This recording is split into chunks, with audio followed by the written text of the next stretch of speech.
Well, it's the New South Wales election coming up, state election coming up very soon. And in a shock move last month, the ex-Labor MP, Tanya Mihaluk, jumped ship to One Nation. Tanya said that the Labor Party is just too woke and praised One Nation for its capacity to stand up for the issues that really matter. I'm pleased to say Tanya joins us now in the studio this morning. Great to see you, Tanya. Thank you. First of all, fascinating, why did you jump and why did you jump to One Nation? Well, look, it's been a long time coming for me with the Labor Party. I was in the party for 27 years and I joined at a time when Paul Keating was Prime Minister and he was my local member, and you might recall it was an era where people focused on real policy issues, industrial relations, floating a dollar, the economy. You could really determine the differences between the parties based on their policy positions. And the Labor Party was a very traditional working class party back then.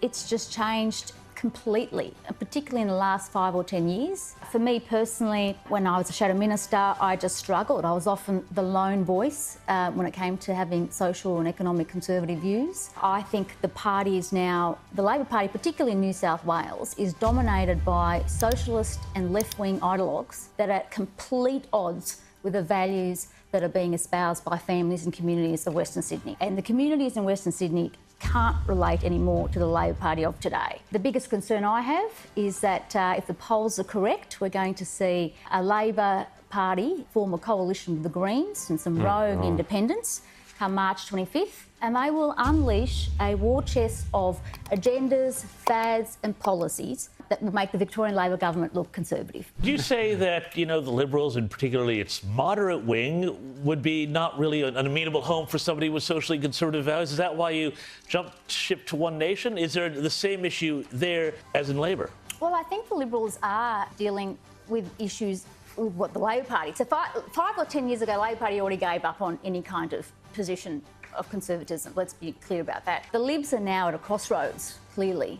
You've got Don Perrottet, who is a socially conservative, but he's dominated by people like Matt Keane, and that's a problem for the Liberal Party. And I do hear people raise with me that the concern is that both major political parties are just trying to outgreen the Greens now. So you've got people out there in the suburbs that are looking for an alternative mainstream party, and I've had terrific feedback from many telling me they do want to vote for One Nation for the first time.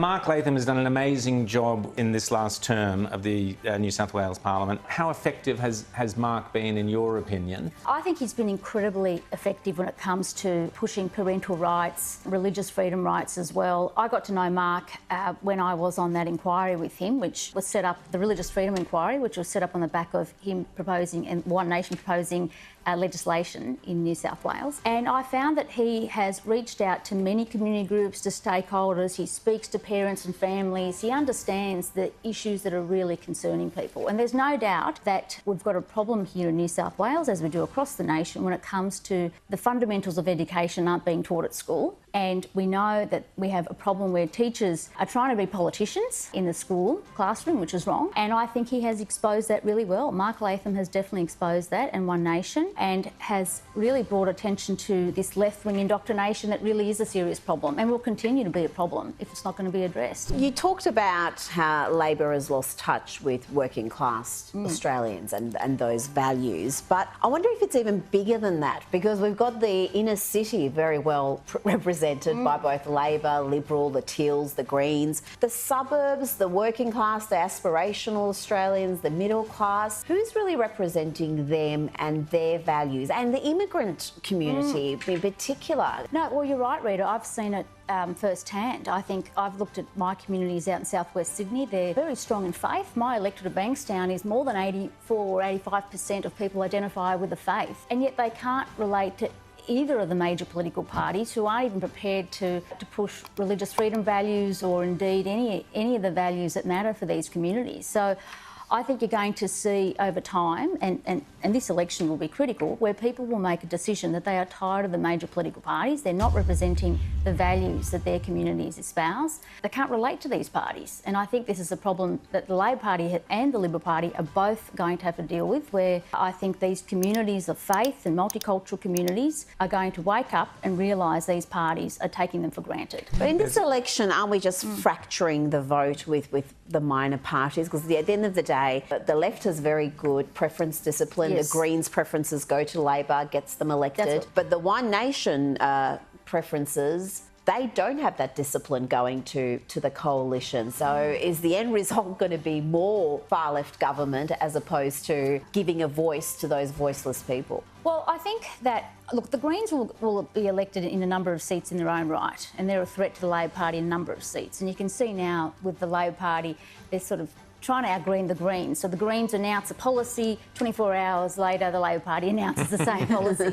We're not there to elect the coalition or the Labor government. The One Nation Party is about giving people a choice for a mainstream party that's actually going to put common sense values and policies front and centre in this campaign and in the lead up to the next 4 years. I think Mark and Rod have done a great job already in the last 4 years pushing the issues that matter for these communities. And not just on education and in parental rights, but in the energy space as well, in pushing for the natural resources industry to be supported in New South Wales. And I think that we'll see a result where people will actually, there will be a protest vote. I think there'll be people tired of both political major parties, tired of them chasing the green and left-wing vote and the woke agenda that's in complete contrast to their own values.